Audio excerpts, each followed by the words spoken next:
the same muscles which are required to have an impressive back double bicep pose are exactly the same muscles required for a heavy squat. This is what one of you guys said to me.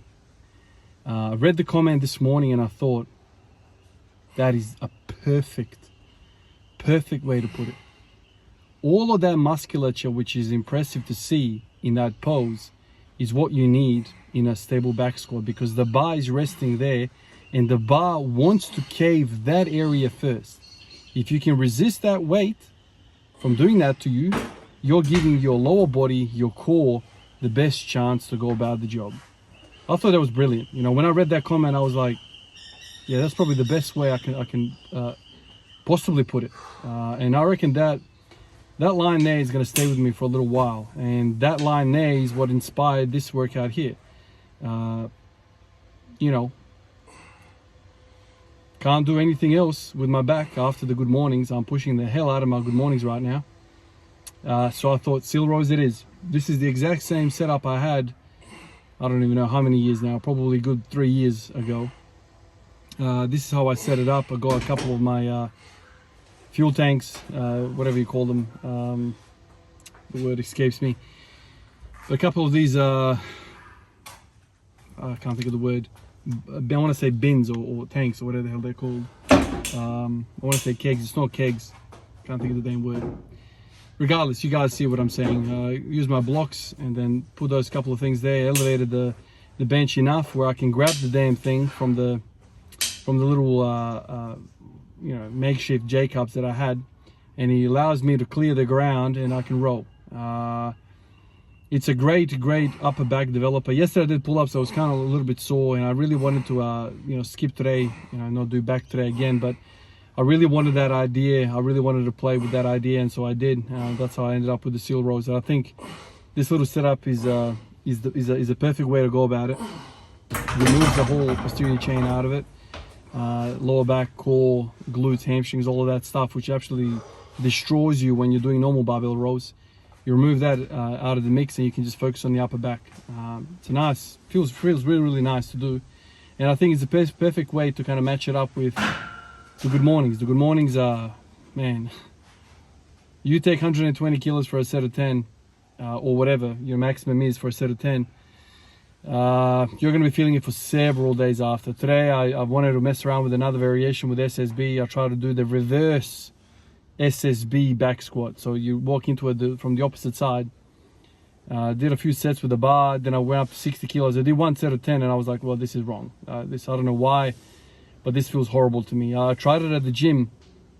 The first time I tried the SSB, I actually got into it the wrong way around. Never knew how to use it before. And I reckon that bar felt a little bit better than what this thing feels. This feels like it wants to snap my freaking neck off. It really, you know, torques the neck. So I didn't like this, the idea of that. What I was really hoping for is basically like a hack squat with a SSB.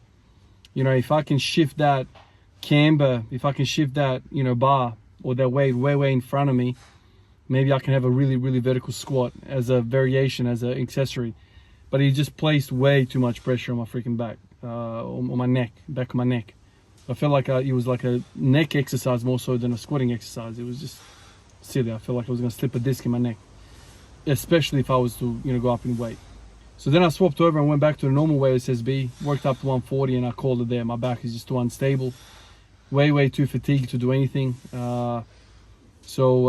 You know, if you have such a really extreme and dominant exercise like a good morning and you push that really hard, you're going to have a lot of free time on your hands when it comes to squats and deadlifts, because the good morning is going to take all of the recovery points for a few days after that. So, you know, I think it's a good way to, you know, throw in seal rows, to throw in pull-ups, and really just kind of have that accessory, that volume through that upper back to get that, let's say, desired back double biceps pose. You know, all of that musculature, you know, lats, traps, rhomboids, all that stuff. Of course, biceps as well, rear delts.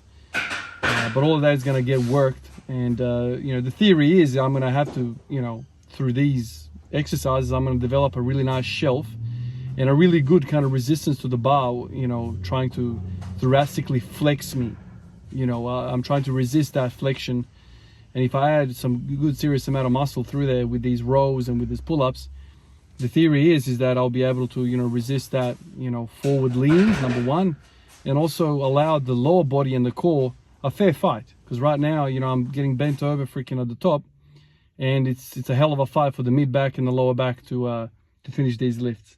If anything, I've learned with the Hatfield squats, that when I can resist that thoracic flexion by simply placing my hands on something in front of me, my legs got plenty of power to push. It's just that instability in the upper back of my physique that's lacking right now. And I finally see it now. And I know the fella that said this to me said to me, I've been telling you this for years, and I understand, man. I hear you, man. And trust me, it doesn't feel good for me to kind of hear that you've been telling me this for years, but sometimes it takes a while of experimentation thought, the whole cycle to go through to really understand, yeah, you were right all along.